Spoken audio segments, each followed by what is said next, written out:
Dr. Rita, what is the place of the masculine in this shift? Where do men fit in? I think that's a great question. So, I mean, there's masculine, feminine, they're both principles that each of us embody, right? We tend to talk about men as masculine and women as feminine, but the truth of the matter is there's a lot of, because of the culture that we're talking about and the way in which women have become successful by denying their own authenticity and feminine nature, that a lot of women embody a lot of masculine energy, right? I think the greater question is, where does men fit into the shift, right? Yes.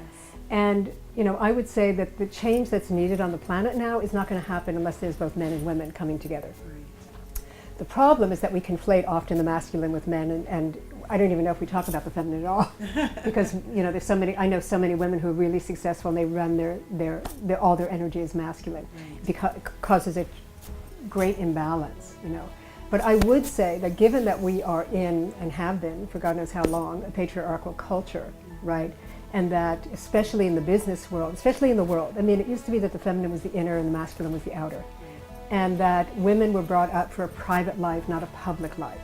And now that's changing, because the feminine archetype that I'm talking about and the emergence of the feminine is really, who are women as community leaders? Who are women as women of the world, not just in their private. Of course, we all have a private life, and I think that needs to remain sacred. And I believe that for women, to maintain their relationship with the people that they love and to be able to raise their children and still have a significant place in the world is really the new paradigm. And I think most women are very torn. They don't really know how to do that. And so part of my work also is, how do you really create the context in which women can be successful in both worlds, so to speak, right? Yes. And when you have in anything that is good, that is even valuable, it's like when you take it to an imbalanced extent, then you get more of the negative qualities of it, and it becomes kind of more distorted or even perverted in a certain sense. And I think in living in a patriarchal culture, what we're seeing now is all of the war and negativity and the violence, which actually is part of the masculine, you see. And because I think there's such a perversion and such a distortion, because we've come so far in the direction that needs to be balanced. So on the one hand, I feel like change can't happen without men joining with women, but men of a new paradigm. Men who, the men that I meet who are, very conscious, they get the power of women now. They're not intimidated by the power of women. A lot of men are intimidated by the power of women. And I actually believe that as more women embody the feminine and bring that into culture and psyche and society, that it will raise the level in which men operate. Because men truly, the archetype of the masculine is to be protectors. It's about standing for something meaningful, in the world. It's not about all this destruction and violence.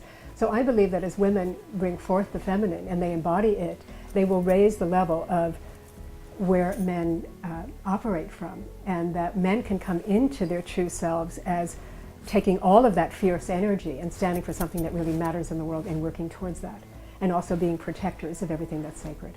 So I'm looking forward to you swinging the pendulum back to center, at least. It'd be a great starting point with your teachings, and really, truly bringing masculine, feminine, male and female back into this space where we can meet and be more effective. Or at least contributing to that change, right? At Beautiful. least contributing to that change. Absolutely, Yeah. absolutely.